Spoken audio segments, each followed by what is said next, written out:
Good. It's Friday. Good morning. Yes, it's Friday. Good morning, everyone. Happy Friday. Welcome to another episode. Oh my goodness, another episode of Tea and Coffee with Paula and Jay, and I am glad it's Friday, and this is episode 21. Yay! We've done 21 episodes now. How do you feel about that? That's all right. It's pretty cool. Yeah. Did it change your routine? And when we started to do this, was it going to be a talk about the news and then have a guest for half an hour? Yes and no. Like it was talk about the news and stuff, but not to have a guest. And I like the fact we still have that element of the show, because that's what people also have enjoyed, just bringing the voices that they want to hear and updates from them too. Me too. I like people. I like good people. There's a very big distinction. Yes, there is. There's people and there's good people. Yeah, we have quite the morning for you as well as we go through what the heck's going on here in Canada. I'm starting to get more frustrated again. Like when we took a little break off, traveled the country, we talked to some good people, and I got a little bit more optimism that Alberta is going to be okay, and maybe Canada can become okay as well. Maybe there's a path forward. I don't feel that way as much anymore right now. Oh, you know what? Look, there's good people out there. There are good people out there. There's tons. And just c'est la vie, such is life, that we're going to encounter different people. Stuff's going to happen. Good stuff, bad stuff, stuff. It's a bigger picture than that. This is not about whether or not there's good or bad people. This is about whether or not there's a path forward to fix Canada. This is where I'm whining too, is I'm just getting more and more disappointed in our officials, Carney, chiefs, courts, the 3 C's, and getting a little frustrated with it.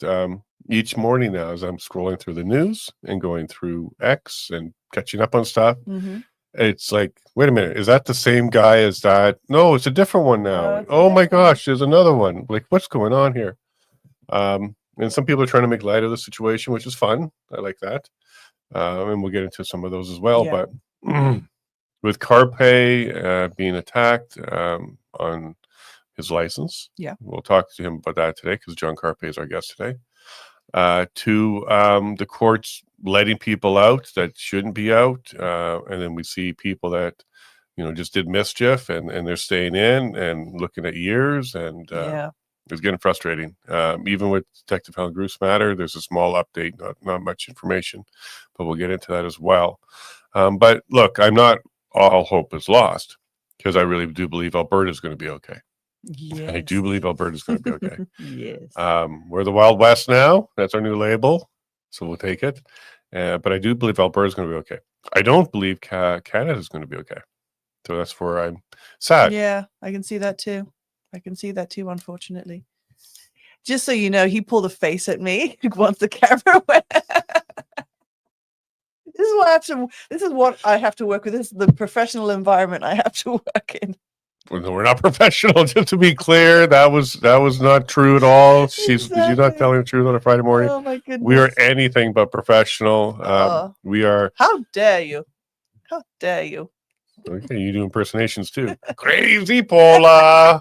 Crazy Paula. All 3 of our boys do that impersonation. I mean, well, yes, including you. So you acknowledge that you're a boy, child, you child. Man child. But sorry, everyone. No, we're not. I'm not sorry. Sorry, not sorry. You join us on a Friday. This is what you're going to get on Friday. But we're in a weird mood today. It was a sleepless night, broken sleep night. Yeah. Mostly because of me. We tried something new to go to bed early. That didn't work. We'll figure this out. We'll figure the sleeping thing out. After 20 years, we're going to find a way to make this work. Yeah.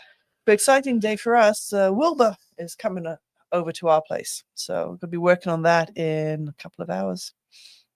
Yay. We're going to have a pig here now. Yeah. Cool. I'm excited about that too, but we did get our peaks done. Yes, the studio is done. One more phase of it is done. Yeah, the interior walls are all up. The panels are all up. We don't see any more of the green insulation, so the insulation's in. Less things to sweep up. Yeah, because every morning you come in, there'll be a couple pieces that fell off, but 9 more. So we're going to be in good shape there. Oh, we got a heart. Somebody loves us. But yeah, this part's done. So now you need to do the exterior with the staining, Yeah, because that'll be this weekend. she's the painting staining person of the family. Mhm. She uses the air thing, the sprayer. We'll get that done, and then we can put our HVAC system in, and then I think this will be ready for winter. Yeah. That's the main thing that we need for it to be ready for winter, so that we can continue doing the show and not be like, "Good morning, it's cold." Like my impression of it being cold. I live with her, folks. I love her. She's great. She's going to be working on that, and we do call her Crazy Paula. My tea. We won't even get into Trump with Gates and Zuckerberg at dinner. That seems to have upset a lot of people. We'll leave that one for now, because we got enough here in Canada. Mhm. But yeah, I don't think there's a great place to be anymore. It's tough. Unless you want to learn the language or something. I'm not even sure where we would go. Alberta. Let's have some more faith in you. I think Alberta's gonna be fine. May need new government, new leadership, new path, new constitution, new bill of rights. At least it'll all be new. I think that's where we have to go. All right, let's get into this crazy, crazy world of ours. Starting in Toronto. Mhm. So here's a how-to in order to live in Toronto. This is probably what you need to do now to ensure that you're on the right side of the law. And this is following all recommendations. Yes. And I think this guy's nailed it, because it certainly seems like what the chief wants to now. So the Toronto chief, York Region Police chief, and also the Toronto Police Association met with a bunch of MPs, and this is just getting worse. They're all Liberal MPs. It's just going to get worse, because they said, "Hey, we're going to be talking about guns." Yeah, sure you are. So here we go. So here's a little advice. If you live in Toronto, this is likely what you're going to be possibly facing now. Yep. Hey, get in here. Close the door. I don't want you to get bit by the mosquitoes. So, first of all, thank you so much for choosing my house to rob today. There's so many options. It's a privilege for you to be here. I've got a selection of drinks for you to choose from. Great choice, Fancy Perrier. I like it. Okay, so the kids are upstairs sleeping right now, and if they wake up, it's really going to make this whole experience very unenjoyable for you. So to streamline the process, I've got a few things laid out. I've got a 50-inch 4K for you. I've got a MacBook Air, and I even have a pair of earrings from People's gifted to my daughter for her baptism. Really, who needs it more, you or her? Am I right? Now, hold on. You look a little familiar. You're the one who took my car last year. I knew I recognized you. I love repeat offenders. So I didn't want to take away the full joy of you robbing my house. So these are just a few items. If you head upstairs to the master bedroom, my wife's jewelry is laid out for you. Take whatever you want. Head downstairs. You'll find my safe wide open for you. Take whatever you want. Now, I'm going to be in the kitchen making myself a sandwich. If you have any questions, feel free to come and join me. What's mine is already yours. So it's a bit of a mocking, but not really. They're saying do not comply in Toronto. Do comply. Yeah, do comply. Sorry, apologies for that. My brain's wired exactly. with justice We're wired and truth. to, like, yeah, you have to try and fight that. Do comply. Leave your fob. I even like that little dig about I love repeat offenders, because it's kind of showing the justice system that somebody stole a car and here he is. He's back. That means he's on the street. He's not in the system. I'm sad, because this is Toronto. Like, this is clearly a nice home. But the part that this is missing is, no, it's not safe to have your children in the home now. We'll get into that in a little bit as well. And unfortunately, this is what the Liberal side wants. And the mindset that they're pushing. It's the mindset that they're pushing. That's the disturbing thing. Like, this is meant to be normal. Not to fight back, not to protect yourself, not to protect your family is meant to be normal, and it's not. Now, I do want to reiterate that I don't think this is really about accepting criminals. I think they're conditioning everybody to accept what the government's bringing. Yeah. This is just laying down the framework of don't have firearms, don't resist, give them what they want, not just the criminals. This is the beginning. It's the government. They absolutely are going to be coming down harsh on people, and they want you to comply, not fight back, and certainly don't use violence. So here we go. That's why I think this is. Mhm. Because of course all these people know that criminals are bad and is dangerous and you're creating dangerous situations. I don't think that that's why they're doing it. I think they're just preconditioning you for something a little bit larger from the government itself. Mhm. Because I assure you, any one of these chiefs, and this is not what we wish on them, Mhm. but if a burglar or home intruder goes to their home, they're not going to be faced with a welcome mat. No. Absolutely not. So it's not about not being safe or protecting yourself with criminals. It's about conditioning you to go ahead and do what the government wants. And Be Tiana, a sheep.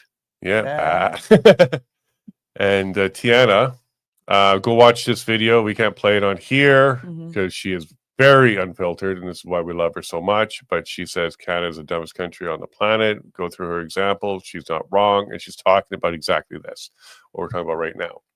Whether it was the poke in the arm, you believed it. Some people still believe it. Some people still get it. To the trans side of things, men could be women, women could be men. To now this whole don't defend yourself, give them what they want, just bend over, the way she puts it. Go watch that. But also join us on Saturday because Tiana, Nico, myself, we're created this little group. We're going to be the core hosts of a new show starting Saturday. I don't even know what the name is going to be, but we're all pretty fed up. So it's going to be unfiltered, hard-hitting, funny, nothing's off limits. Tiana kind of sets the tone in this video. This is exactly in the direction we're going. We're definitely going to get into I'm just worried about YouTube saying certain words, but the SA guy to the child, whether or not he's out on bail, there's contradictory information about that. Whether he's still in or his aunt came and bailed him out. Viva's been trying to find out the answer to that. But in either case, we do see violent offenders out on bail while protesters for freedom don't get it. Yes. So there's certainly a multi-tiered system here. You can see where the government is putting its eggs, and it's not in our basket. And that are being, freedom-loving, life-loving, family-loving, God-loving people. It's not in our basket, that's for darn sure. So join us Saturday, 7 p.m. It's an evening show. 9 if you're in the East. And hopefully that little slash there becomes a border at some point. We separate from the East. But until then, if you're stuck in the East, join us Saturday for Tiana, Nico. I believe Corey Morgan's joining for a bit. Jeff Evely's been invited. So it might be a good way to spend your evenings on Saturday. Just want to add a couple of comments here from our local chat in regards to the video. Boy, that hits it on the head, really. So sad. And then fear and control is the new world order. And comply. I guess they're targeting Donald Best with his do not comply. But I think this is all conditioning. This is meant to get the masses comfortable with just taking it. And then Pietro, I never saw her this mad. Great. Maybe we'll wake a few up. Who's her? Tiana. Oh, yeah. So certainly watch it. Normally we could play her stuff. And it's not that we can't play her stuff. This is a morning show. We do want to keep a certain tone here. Yeah. We can be frustrated and use fudge and shoot and other words. But if you want to join us Saturday, there's no filter. I might even get a little frustrated. And then still to be confirmed, but Wilf here said he's in jail. Viva calls police. Yeah. So we're trying to find out Yeah. because there's mixed information. If there's an update from Viva, please put it in the chat because the last one I saw from him is he was calling the police, but they weren't giving him the information. Maybe they had more success with his email attempt. But in either case, even the fact that there's a question around that shouldn't be the case. We should be very clear. There should be like a web page that says where somebody is, especially when there's a dangerous or their SA type of side of things. This is also part of the topic of Saturday. Yeah. Why doesn't Canada have a sex offenders list that's public? Why are we protecting the privacy of sex offenders? What's the point of a sex offenders list if the public can't see it? Yeah. So we'll be getting into this on Saturday because we should be able to know, like, is somebody it's in or out? Many other countries. That's why I was quite surprised when I found it wasn't in Canada. So my recollection of it must be from England. 'Cause Sure. England has it public. I know that. Sure. US has it as well. Yeah. But Canada, finding out information like that isn't readily available. Mhm. So we'll be talking about that and more. All right. So Bruce. So not a lot of information here out of Mhm. Donald. And we may be getting some more information later today. So we can kind of recap you on Monday because it should be done by then. Yeah. But we called it. We said that there should not be any anonymous victim impact statements, kind of laid out the reasons why they shouldn't be anonymous and also how they can be protected if it's for the purpose of protecting identities. You can do that. We don't need to make it anonymous. For this surprise, the tribunal officer, Chris Renwick, agrees. Rules that the prosecution cannot use anonymous victim impact statements. So a small victory. You Yeah. do see these from time to time, whether it's to kind of make you believe it's fair. So every once in a while they give you a little nugget of justice or not. But yes, of course not. Maybe they sat down and looked at it a little bit harder. Maybe they watched Mhm. our show. Who knows? I do know that RCMP do watch our shows. But at the end of the day, this absolutely couldn't pass. Anonymous victim impact statements is against our charter. It's against our principles of justice. None of that matters the last few Yeah. years anyways. But so Donald's highlighting that it was kind of nonsense from the prosecution. But then again, he highlights the entire thing as nonsense. So not a surprise there. And that there's hundreds, I think he gets into saying 1,000 pages of affidavits from the defense. Very pleased that Canada showed up with those affidavits. And there was a small break for the prosecution to go through them. And I believe the prosecution has something similar too, where they have a pile of documents that they're using. And this is what spurred on Donald and the rest to go ahead and get these done. So congratulations to Mhm. Donald for all that hard work. The defense team as well, led by Bathsheba Vandenberg, for getting them ready and collected and affidavit, which means you got to get them notarized or commissioned. So well done to the team for that. And that's all the information we have at this stage. There's, I think, one more post from him. So let's just go quickly pull that up. Donald Best, if you're not following him, Donald Best CA on X. Mhm. You can go ahead and do that. There we go. The tribunal is trying to conceal evidence of criminal neglect. Defense counsel Bathsheba Vandenberg argues against the tribunal's decision to not allow evidence of government records showing a connection between COVID vaccines and harms to infants. Yeah, he's been pretty consistent of this. The hearing officer, he doesn't want to hear anything that starts with a C on this one. He doesn't believe the why is important. Why is she there? It's just that she is there. She has an allegation, and they're only Yeah. going to focus on the allegation of insubordination. And that's it. That's what he's been consistent about through this entire hearing. And it's unfortunate, but there's your quick Bruce update. Excellent. Yeah, and you're right. Today is meant to be the last day. What exactly are they going to achieve in the last day in order for there not to have another day set aside for sentencing? Yeah, and I also believe I may have skimmed it there, but Donald said that Bruce took the stand again in her own defense. This should be all public. Like, there should be video of this. It should be streamable. This should be all public. But it started off public. They originally had video coming out live stream, and then they said they got a technical glitch, and then they Haven't stopped. fixed it. Wow. Well, priorities. The priorities. But yes, I also won't allow someone to Mhm. stream. This is something I try to do. Bring my own equipment, bring my own internet, bring my own time, and they said, no, thanks a lot. Mhm. We have that ability, but right now it's not available. Yeah. And if anyone, this is a side note here, because there's a little bit of breaking news here in our locals. Apparently there was a mass attack in Manitoba, a stabbing. Apparently one person's dead and 7 are reported injured. Oh, wow, I haven't seen Yeah. that one yet. I was We can surprised quickly- too. So if anyone's We'll got a get link through they can this share. quick. We Yeah. got our guest in 10 minutes, and if you can provide a link in our locals Mhm. there, please do. Remember, you can join at thelevingshow.com. You can join our locals chat. We spend a lot of time in there, we being Paula, and she brings me the information, and we are always watching our locals chat. So Mhm. if you want to join that community, please do. It helps support the program. Yep. Sorry about the little plug, but we do have to keep lights on. Mhm. And yeah, we do that.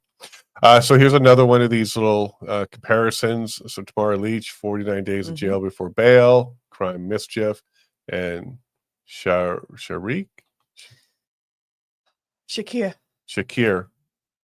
Bhatti. Bhatti, yes. Oh, look at that. I got one, guys. 48 hours in jail. This isn't the one that did the essay. This is yet another one. And that's what I was saying at the top of the show. It's like, well, hard to keep track. It's hard to keep track. But this guy, he's charged with attempted murder, conspiracy to commit kidnapping, robbery with a firearm, disguise with intent, possession of a restricted firearm, knowingly not holding a license, possession of a prohibited device, knowingly not authority, and possession of property attained by crime. Protest against the liberals is a greater offense to this country than kidnapping and attempted murder. Apparently, Mario is correct. So Mario for the number 4, the North on X, go check him out. He is doing a lot of posts like this where he's getting information and highlighting it and exposing it. Doesn't matter if this is somebody that came to Canada or was born in Canada. The whole point is violent offenders are getting away. They're getting their bail. They're getting out. They repeat offend. And we have people like Chris Carbert and Tamara Leach and Barber and King, Pat King. The list really does go on of people who did nothing more than stand up against the government, who got way, way harsher penalties than these people are getting. So justice is supposed to be fair. It's supposed to be balanced. That's why there's a little scale with Lady Justice. It's supposed to be fair and balanced, but no, not at all. Doesn't seem to be the case. And this is not just one example. This is one of many. This is one of many where we're seeing this kind of behavior. And this is why this morning, maybe it's my lack of sleep, but I'm just frustrated. I'm so frustrated. If we had a fair system and it was working, we wouldn't have the chief saying just comply. Here's another video that might bring back memories for you, because we've seen this too. Yep. So here's a truck driver that doesn't seem to understand what a yellow line's for, or double yellow line, going around bends. Just for those that are listening, this is a tractor trailer who's on the wrong side of the road. Darn near hits another one because they're on the wrong side of the road. Double yellow means it's very dangerous to be on the wrong side of the road. Sometimes you can pass. This is not the time. And share your experience, because this is something you saw as well as we were making our way back home. So we were driving. I can't even remember where. We were in Ontario. Just leaving Ontario. On the west side of Ontario. And we're driving along, rural areas, and then we see a. Well, this was on the highway to Trans-Canada. Yeah, exactly. So, Trans-Canada. And we're driving. We've got a truck. What are these things? Because I call them trailers. In front of us. And it's in the distance. It's in the distance ahead of us, but we can see both sides. Center and shoulder. Crossing both of them. So we're watching, and it gets to the point where we've been watching for a while, and let's call this in, because this is flat out dangerous. So we did. So when I get on the phone. So I say, where we are roughly, like what road marker we've just passed. And so we now stay behind and we just keep watching, and we're a good distance, but it took maybe, because also we're rural, so it took maybe half an hour. Well, it looked like they waited for a town. Yeah, and I can't remember which town we were in. And then so we're approaching, and all during this time, this truck's going. In early morning. Yeah. And so as we're approaching this town, we see OPP. RC. Yes. No, it's OPP. It's OPP. OPP. Yeah. Come up behind us, overtake us, pull the truck overhead into the town. We actually then pulled over because we needed to get something from the grocery store. Yeah. And as we come out, they're still pulled over. And then police officer signals us over. So we pull over. And he says, were you the ones who called it in? I said, yes. Explained what we were doing, explained that we pulled back, and we just watched the entire time. And the entire time we were waiting for them to turn up, vehicle pattern was still the same. And I said, our concern is either they're under the influence or it's early morning and they're just not awake enough. And lo and behold, he did the little sobriety check, said it was fine. I said, well, this is our concern. and this is what we saw. And it's like, okay, well, thank you. Have Well, a the good guy day. lied. Okay, so for starters, it is what you're thinking, a Mhm. saying or whatever. Yes. That's exactly who was driving. But the guy lied. He said, I was trying to let them pass. Yeah. But I'm not sure how you can try and let us pass by being on the center and over the center. Like Yeah. you can make that argument if you're headed to the right by the shoulder, but we weren't near him. Nope. We were way behind. We weren't trying to pass because it's dangerous when you have somebody like that. And but he didn't appear to be impaired, but maybe tired. Yeah. According to the officer. But yes, we've seen this on the road many times. Even when we just did our trip to Mhm. Saskatchewan, we saw a truck trying to do a U-turn where there is no U-turns allowed. Mhm. So we're seeing this. So this is another frustration because this is dangerous. Yeah. All over the U.S., they're not even allowing commercial driver's Yeah. licenses anymore to people who are fresh in the country. But yeah, stay safe out there, folks. Stay Mhm. diligent. Be careful. We're seeing more and more of this. And call in dangerous drivers when you see them on the road. Yeah, absolutely. So another update. There's a bunch of guys on a bridge. Where was this again? Muskoka. So cabin country. Shooting off firearms. They displayed a whole bunch. If this was Alberta during a Mhm. protest, this would be called a cache of guns, a stockpile of guns. But here they are. At least 5 people shooting from the bridge. It's all illegal. You can't be doing this.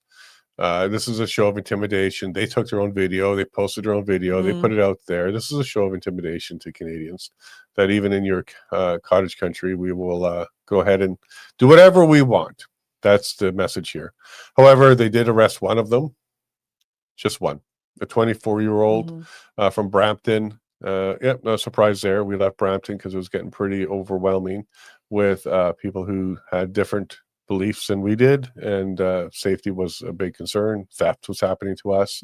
We certainly wouldn't have complied, but we didn't have to. They stole when our backs were turned, and all our neighbors that were out and about watching turned a blind eye and tried to make it our problem. You have cameras, go ahead and check those, whatever. So anyways, we got one guy out of the 5 so far. And I guarantee you, if these guys had Canada hats, wearing plaid, and showed up in trucks, they would be rounded up by now, for sure. And I'm still running for office.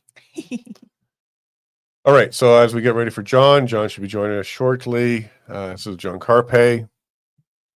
I am frustrated. So join us tomorrow. You might see a little bit more color out of me, a little more frustrated, sharing it with Tiana and Nico, 2 very bold vocal voices with their frustration with Canada.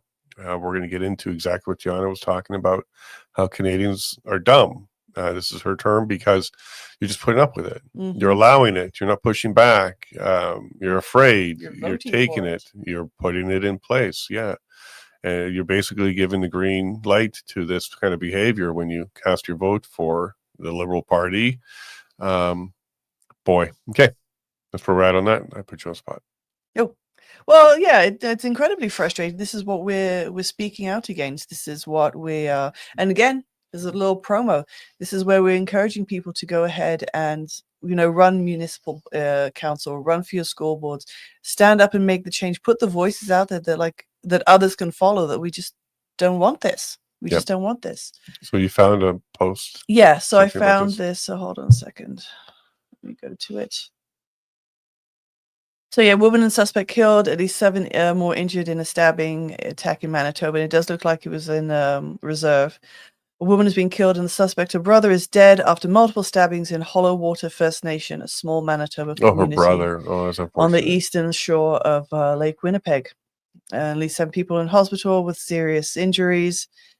The suspect is 26, known by all, knew all the victims. He was killed after allegedly fleeing from the area in a stolen vehicle, succumbing to his injuries from a collision. 18-year-old sister too. That's so sad. Yeah, incredibly. Yeah. Okay, well, we do now have John here. Thanks for the update on that, everybody. Yeah, thank you, Crystal, for that. Yeah, that's unfortunate. I'm sad to hear things like that. All right, so we do have John Carpay here, so let's go ahead and bring him in. His time is valuable. Good morning, my friend. How are you today? Hey, good morning, Jason and Paula. I'm well. How are you? Well, I'm going to be honest. I'm a little frustrated because every time I open up the news, I see something that makes me sad and upset. We're seeing repeat offenders. We're seeing the same kind of headlines. And now we're seeing chiefs saying, go ahead and open your door and do whatever they say. Trucks all over the road. Bail being granted to one group but not another. So, John, welcome to the show. I'm kind of frustrated this morning because this seems to be a bit of a pattern in Canada. Have you been seeing this as well? Yeah, it's makes me think that the police and the politicians don't have any understanding of human nature. If you impose negative consequences or the threat of negative consequences, it tends to deter behavior. So for criminals, if criminals know, as would be the case in a lot of the states in the United States, if you know that the house you're going to break into is going to be that the people there are armed or that they might be armed, that's a deterrent. We've had states in the U.S. where the concealed weapon permit, where you can hide your gun. Now the criminals are completely clueless for a carjacking, whether the driver is black or white or old or young or male or female. He or she might have a gun right there. And so it's a deterrent. So if the police are saying that when somebody breaks into your room, you should almost, welcome them inside and help them around and show them where your jewelry is. And like criminals are listening to the news as well and say, oh, great. Okay. So you're going to see home invasions escalate when the police and the politicians are telling citizens that they don't really have a right to defend themselves and that they should just kind of go along with this. Well, criminals are listening to the news as well. And sadly, I would not be surprised if we see an escalation in home invasions because the police and the politicians don't understand human nature. Yeah, and that will continue until a police officer or a politician's home is invaded. And then suddenly, I think that narrative will change. And I do know that none of these people are going to put a no firearms in this home, you are welcome to come in signs on their lawn, inviting people in because they know exactly how dangerous this is. They're very hypocritical. They're disingenuous. None of them want crime at their doorstep, but they want us all to take it. Now, what I've been saying the last couple of days, I don't think this is about accepting crime. This is about accepting compliance so that when the government shows up, you know what to do. So if the government's going to show up, you don't fight back, don't have firearms, just comply. They're conditioning Canadians coast to coast to go ahead and accept that kind of mentality. We're going to jump into your report in a second here, but what are your thoughts about that? Like, is it really about trying to make the criminal comfortable, or is something maybe bigger? They're preconditioning us.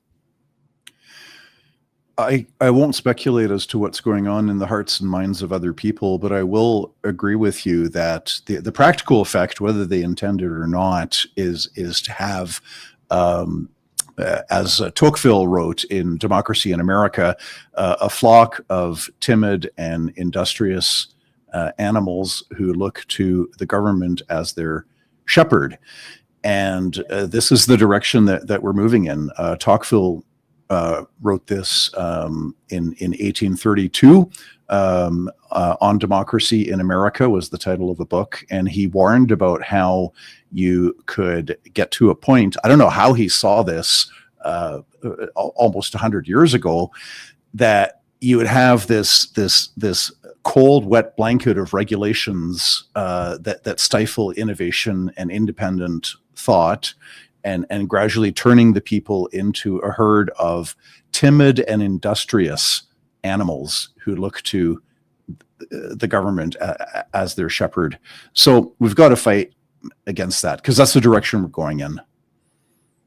Yeah, you asked how did he 100 years ago come up with this, and it's kind of simple, really. It's the same way we got the book 1984. You just kind of think about if the government wanted to do this. You start with the end.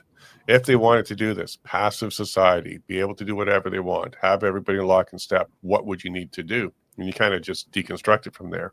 And you'll end up kind of looking like a prophet. Because if that's the goal of the government, to control, it's actually not that hard. Because human nature, as you put it at the beginning of this interview, is pretty predictable. Like if you give an inch, they'll take a mile. If you don't deter, they'll go ahead and break in.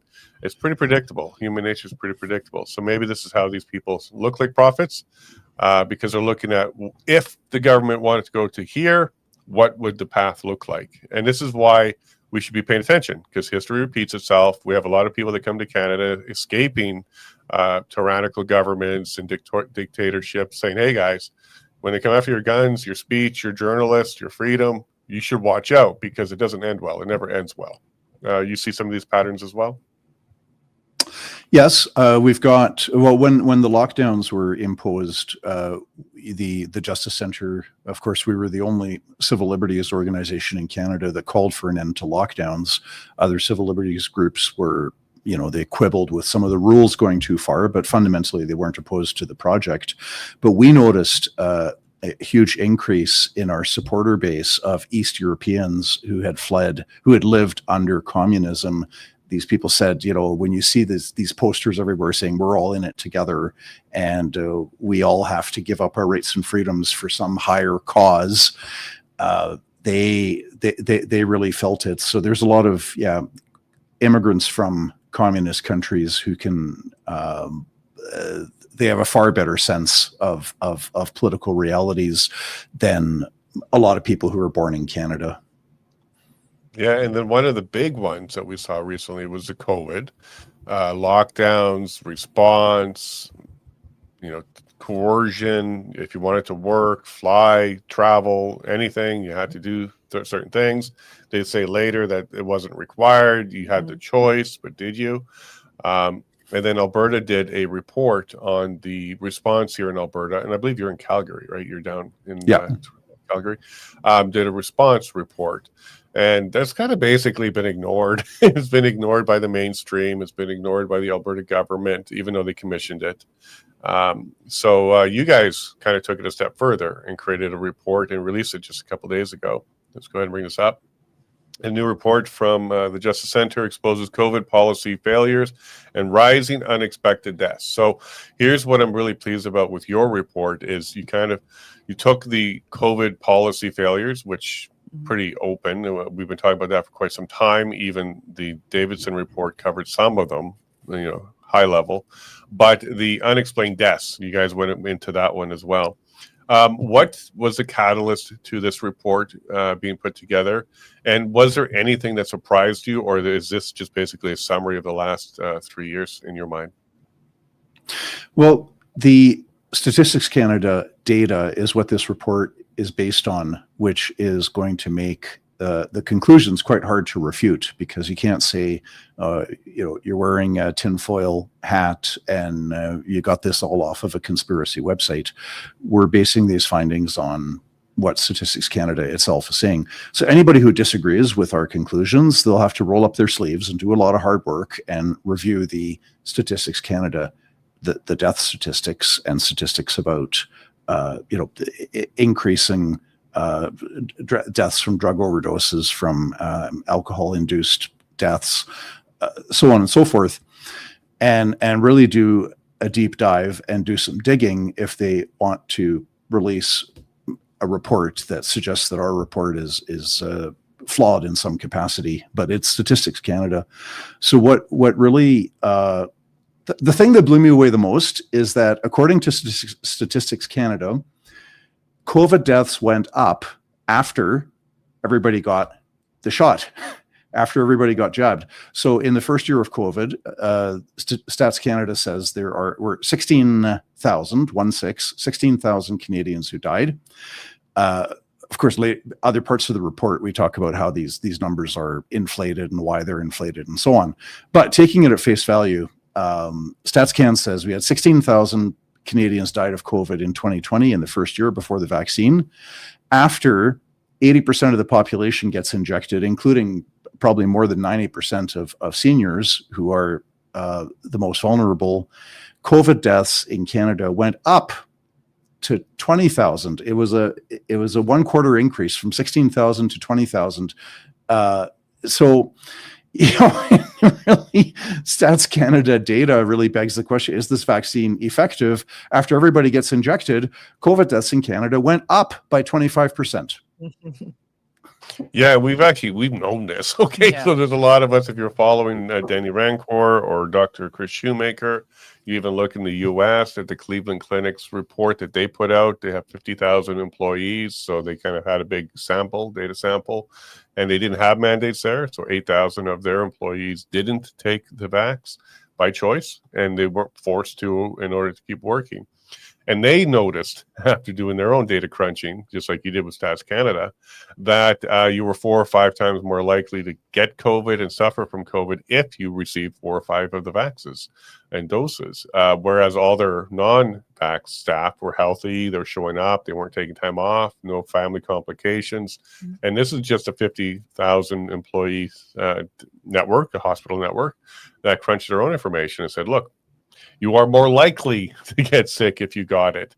And now when you crunch down to it, I'm not sure if your report crunched down to it, but the science of it, the medical science of it is an immune suppression. The spike protein suppresses your immunity, and it actually harms it. So just like HIV and other immune suppression diseases, you will get sicker. And when you're elderly, you're kind of preconditioned to this because your immunity, it starts to drop the older you get. You tack onto this another thing that suppresses it in some way, and yeah, you're going to get sicker and die.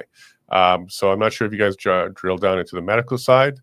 Maybe you're going to let people take this report and just kind of validate people like Danny Rancourt and Chris Shoemaker and others. But look, there's a cause and effect here. This is not conspiracy theory. And it's about time that the rest of the world kind of wakes up to this. So thank you for putting this report out. It's going to give a good foundation to a lot of people to work with. And it's about time organizations come out and start sharing this kind of stuff. Exactly, yes. Yeah, we don't do a deep dive into various medical issues, right? I mean, there's always there's so much there to explore and to write about. But just a few other highlights. The death rate. 2022, not only did we have a higher number of COVID deaths after most Canadians got injected with the vaccine, but we had the all-time high in deaths was in 2022. It wasn't COVID, but it was after everybody got injected. The deaths in Canada went up to 337,000, highest ever number. The death rate amongst Canadians under 45 went up by more than a third. Okay. And this is significant because 99% of these deaths among Canadians under 45, 99% were not from COVID. More than 99% were not from COVID. So why do we have this? And the data asks more questions than it answers. In fact, it doesn't really answer any question. The drug overdose deaths went up by 55% after lockdowns were imposed. Sadly, they have stayed high. It wasn't just a blip, increase and then went back down to pre-lockdown levels. They have stayed high. So we've got a 55% increase in drug overdose deaths in Canada since lockdowns. We've got a 20% increase in alcohol-induced deaths. The child deaths in Canada have gone up by 15% since the vaccine was taken by the vast majority of Canadians, including a lot of kids. Child death rates are up by 15%. These are not COVID deaths. We also found underreporting in 2020 and 2021 when Stats Canada was claiming these huge COVID numbers. And of course, ultimately, they're just the recipient of the provincial data, but the provinces were proclaiming these huge numbers of COVID deaths. At the very same time, we had 11,000 fewer deaths being attributed to pulmonary, respiratory, vascular, dementia, and nervous system diseases. The report gets into all the details, but you suddenly see this drop in deaths from various diseases, which pre-2020, those death rates were higher for those diseases. And so you have this over-attribution to COVID deaths. Right. So we also get into the double standard for how did government attribute a death to COVID versus how does government now attribute a death to COVID vaccine. And they are completely different standards. The COVID death standard is very low. The federal provincial governments adopted the World Health Organization April 2020 new cause of death classification protocol, and basically it was deemed to be a COVID death. If it could have been a COVID death, then it was a COVID death. I'm doing kind of a shorthand here, but if you were terminally ill with cancer and they detected COVID in your body by way of a PCR test, even if you weren't sick with COVID, you'd be listed as a COVID death. So a very low standard. When it comes to governments identifying a death as being caused by the COVID vaccine, it's the complete opposite. You have to rule out every other possibility and no preconditions. So the standard is up to here.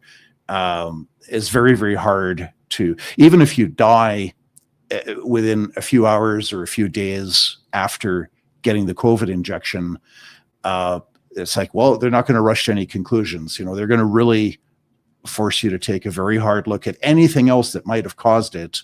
And, as a last resort, maybe it could be ruled death because of the vaccine. So totally different standards for death findings there.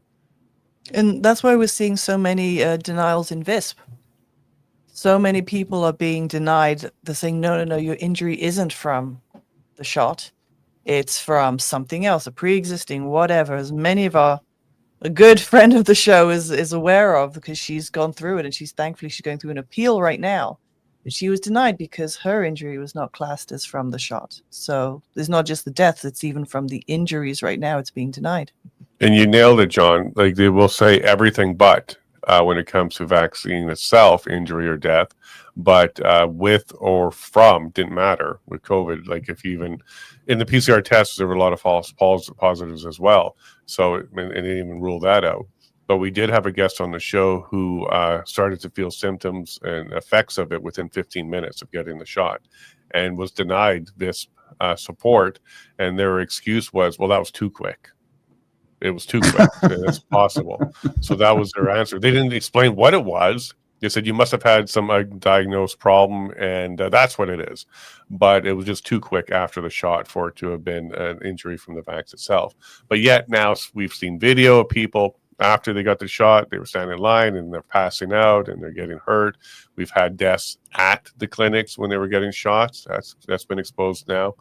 So there's no way that that's medically sound when you say like too quick or must be something else. And you're correct, that bar is really high when it comes to exposing what the injury is. Kayla Pollock is still fighting like crazy for this. The list of people who are injured are astounding. Now, another thing you kind of sort of touched on, but not quite there yet, is also the birth rates are low and successful births are low. There's a lot more miscarriages happening now. And they keep saying, no, it can't be from this. But yet, if you just look at numbers, facts don't care about your feelings. These numbers are absolutely there. Dr. James Thorpe has been covering this for quite some time.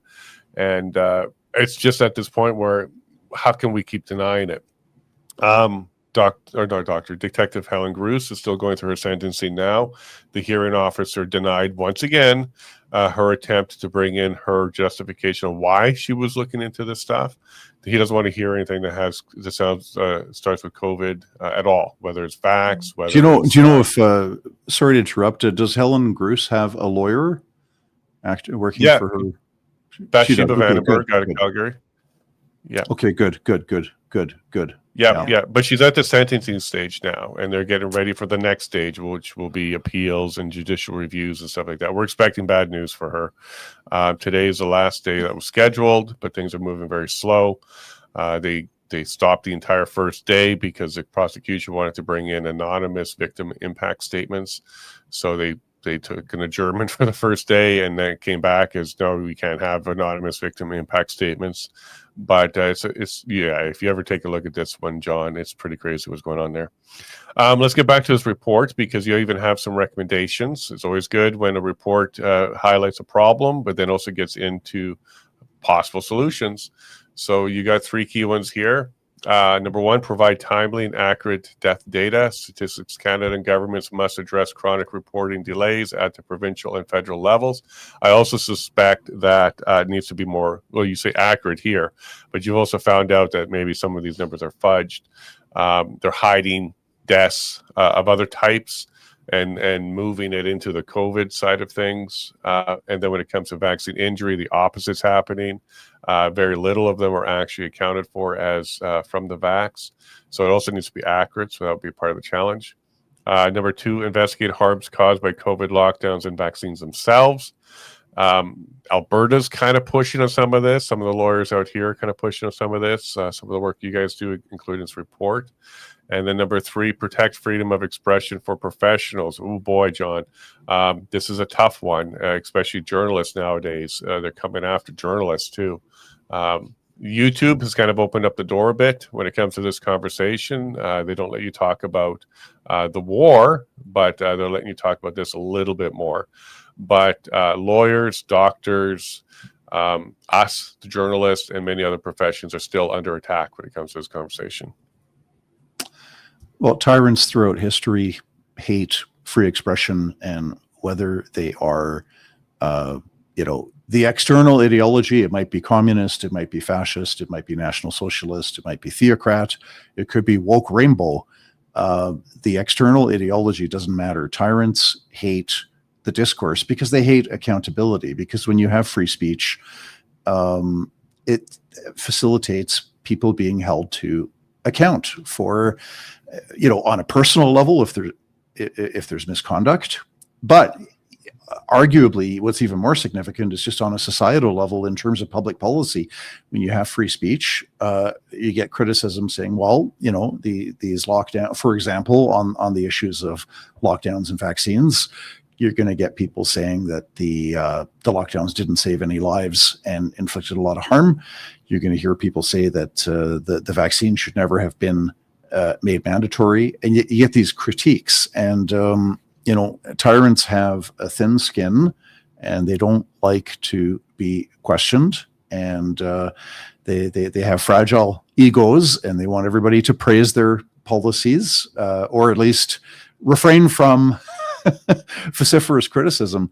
So this is just an ongoing struggle, and the underlying premise of those who censor free expression, it's always free speech for me but not for thee, is always the bottom line. Because these same people, if they said, well, how would you like it if there was a government authority was censoring you, punishing you, taking away your right to earn a living, how would you like that? And they say, well, I wouldn't like that, but and there you see the arrogance, right? They assume that their own views are so correct that they're entitled to censor other viewpoints.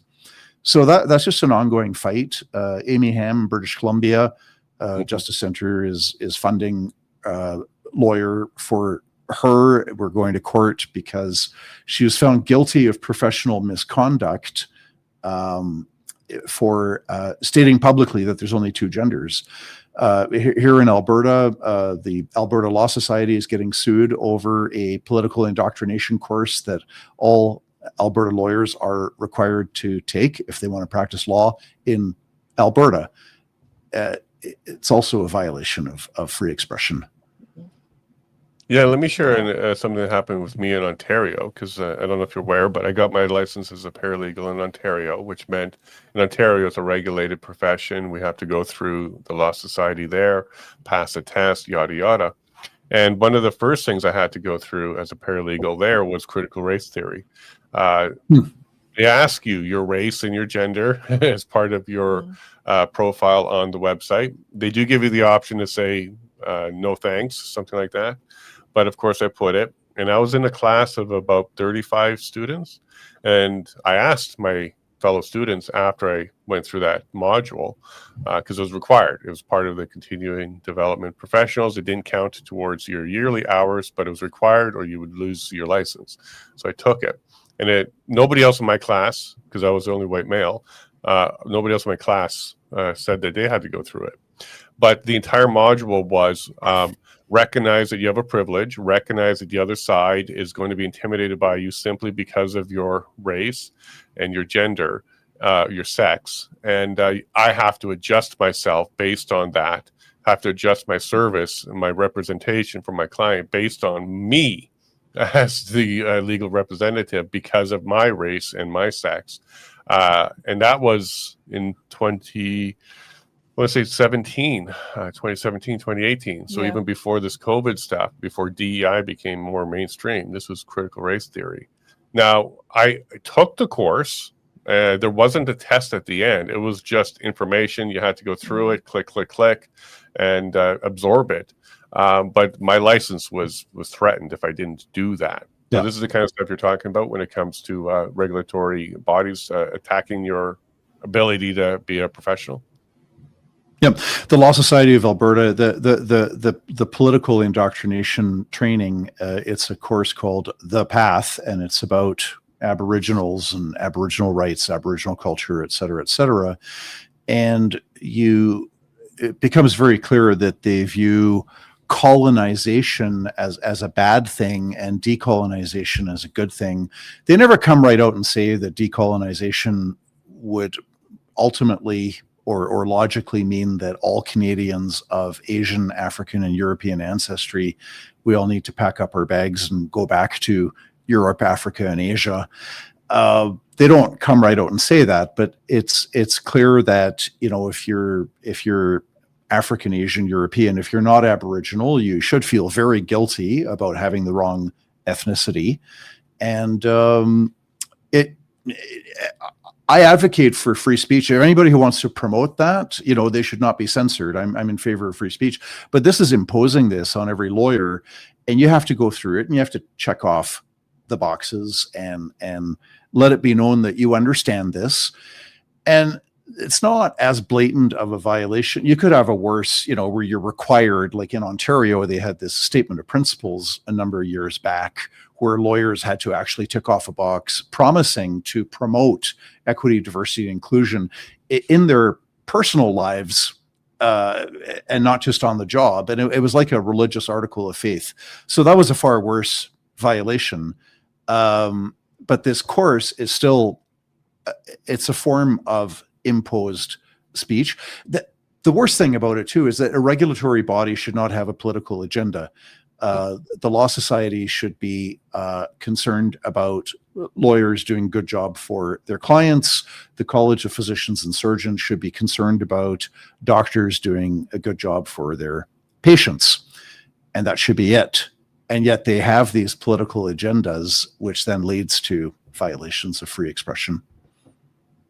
Yeah, and then people also use these regulatory bodies to attack a license. I went through a complaint process. It took 2 years, 6 months. I was, found not guilty of the complaint. Somebody was trying to shut the show down, so they made a complaint against me at the Law Society, and it took 1.5 years through the appeal, because they filed an appeal to the decision, to be cleared fully on this one. Yeah. So people use the regulatory bodies as a way to cancel you. And go ahead. And even if you did nothing wrong, it's still a process you have to go through. It's going to take hours. You got to sit down in hearings, investigations, etc. But John, I got to ask you, we got some unfortunate news about your license here in Alberta. Is this something that you kind of touch on? Because I'm not sure what happened there. There's a lot of people pushing the narrative online. I actually don't agree that their narrative is valid. I think nobody's above the law, and everybody should be able to be reviewed in some way, shape, or form. So can you kind of shed a little bit of light on what happened here in Alberta? Well, 4 years ago, I was disgusted with the hypocrisy of government officials like Jason Kenney, for example, not following COVID rules that he was imposing on the whole population. So in Alberta, we had the government locking up pastors in jail for violating COVID rules, and then you've got Premier Jason Kenney having lunch at the Sky Palace with his cabinet ministers, breaking COVID rules, and it was disgusting. So I had heard rumors that in Manitoba, the Chief Justice and the Premier and the Chief Medical Officer were violating COVID rules. So I retained a private investigator to do surveillance. My error in judgment was in including the judge who happened to be sitting on one of the cases that the Justice Center was involved with. So I apologize for my error in judgment.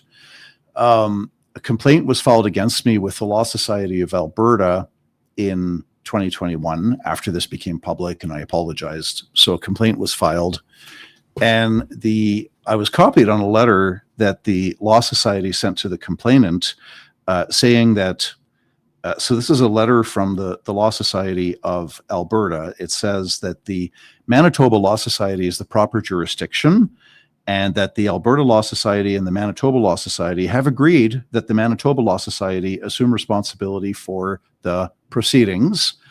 The Alberta Law Society will not be taking any steps. The file will be closed.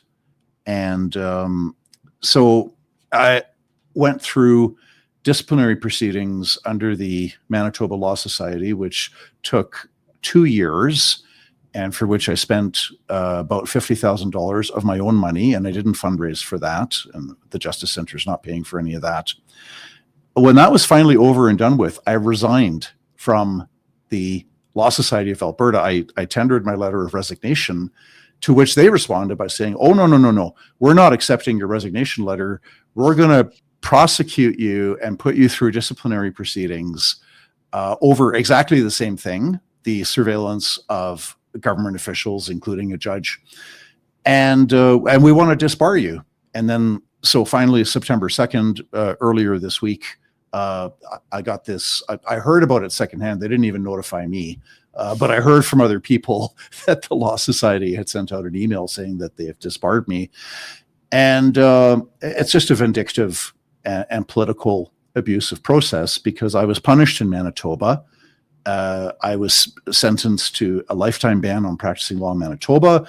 I was ordered to pay $5,000. So I've been disciplined and punished by the Manitoba Law Society. And then the Alberta Law Society, contrary to what they wrote themselves in plain English, they've just commenced this brand new prosecution seeking to disbar me, and then they've disbarred me. So it's disgusting, and it's unethical what they're doing. It's almost a badge of honor in these times when this kind of thing happens. But look, yeah, I know that you apologized for having the investigator follow government officials and a judge, but I don't understand why an apology is needed. Are we saying that there's a class of people that we can't use legal services like private investigation to see if they're breaking rules, laws? Like, what's going on there? Yeah, fair question. The error in judgment was that the judge had not yet rendered a ruling. The second thing that the Law Society was concerned about is that lawyers should not be hiring private investigators to do surveillance on judges. That's not the appropriate role for lawyers. I can understand that perspective, but the big problem was, because the judge had not yet rendered a decision on our case, or a case that we were involved with, it opens up the door to paranoid speculation, where some people with paranoid minds start to imagine that there's a plan or a plot to blackmail the judge and to say, oh, well, we've got photos of you breaking COVID rules, so you better rule in our favor, otherwise we're going to release these photographs, right? No, that's sheer paranoia. But because the judge had not yet rendered his ruling, the door was opened to that kind of paranoia, and that's a door that should have remained shut. So I regret the inclusion of the judge while he had not yet rendered his ruling. That's really what the problem was. But I agree with you. There's nothing wrong at all with holding government officials to account, and they're not above the law. Nobody's above the law. Judges are not above the law. Mm-hmm. Yeah, no, and I agree with you, but I'm going to give a small little pushback, because I think that even if there's an open case with the judge, that's also, I don't think that should be a prerequisite to not follow them, because sometimes there's meetings ex parte. Sometimes politicians are pressuring them to go ahead and do stuff. And it might be a good way, I'm not encouraging people to do this, but it might be a good way to ensure that fairness is happening. When it comes to that whole blackmail paranoia, well, that's criminal. So if anything like that happens, then the criminal side of things kick in pretty quickly, especially with the officials. They move pretty fast. But if the general tone of your disbarment is to let other lawyers and the public know, don't follow judges with legal private investigators, they're above the law. And if you have an open case with them, they're definitely above the law. That actually makes my skin boil a little bit here, because that opens a different door. While the judge may be meeting with political people, and there may be pressure there, or ex parte, so the other side, and there'll be no way to kind of check that out. But I think this is a larger topic for maybe another day, but I do appreciate you being very honest when it comes to what's going on here. Sorry to hear about Manitoba. Alberta is making an example out of you. Are you on any other bars in Canada or the US? No, just the Alberta Law Society, and I'm in discussions with my lawyers about appealing it. There's an appeal process within the Law Society procedures, so this would not be taking it to court. I don't know if I would take it to court or not. That's a whole separate decision. But for now, I'm talking with my lawyer about appealing the decision. So you would be appealing the disbarment and then try and uphold the resignation request. So in the end, you're still going to be without. That's what it boils down to, right? I mean, I have no desire to be a member of the Law Society of Alberta. Hence, I tendered my letter of resignation in 2023. It was almost 2 years ago that I tendered my resignation, right? But they've put me through these 18, 19 months of brand new disciplinary proceedings over the same thing. So it says more about the Law Society of Alberta than it does about me when you go after somebody. Again, after delegating it, they delegated disciplinary proceedings to the Manitoba Law Society. I was disciplined there. I was punished there. And for them to just go after me again for a second time over exactly the same thing, that says more about the Law Society than it does about me. Yeah, it also says what they're up to here. They're making an example of you. They want no lawyers to investigate anybody that's part of the Law Society, potentially a judge. And I think they're setting a precedence here to keep you guys all worried. You use a legal process. It's not you following with a Zoom camera. You had PI. This is illegal in Alberta. And I'm sure that PI has regulations and requirements to live within, or they lose their license. And there was nothing criminal. You weren't charged criminal here. So I personally, I would have apologized. I think what you did was probably very sound, given the conditions of the world at the time. And anyways, I'm so sorry that you have to go through it. Thanks for being very honest about it. And thanks for putting forward that report. I do hope that it's a foundation for a lot of other people to build more information. And hopefully one day we get to the point where there's accountability on the criminal level for some of the stuff that happened. Maybe one day your report will be part of a package that kicks that off. So, John, thank you so much for the hard work that you do at the Justice Center. We always encourage people to go ahead and donate to the Justice Center. I know that you're covering Jeff Evely's application or ticket out in Nova Scotia. You do a lot of work with a lot of people that are fighting hard here in Canada. It's not just freedom of speech. There's religion. There's expression. There's just being living in a free Canada. So keep it up, and hopefully this doesn't deter you at all. This disbarment, water off your back, fight to kind of correct the record. But thank you very much for your time today, John. Keep up the good work, and looking forward to seeing you again soon. Thanks for having me on your show, and have a great rest of the day. Yes, you too. We will. Have yourself a great day, John. Take care. Bye. All right. Well, so we got some more answers. Yeah. He's very open and honest. And yeah, this looks like they're just going after him. We see this all over the place.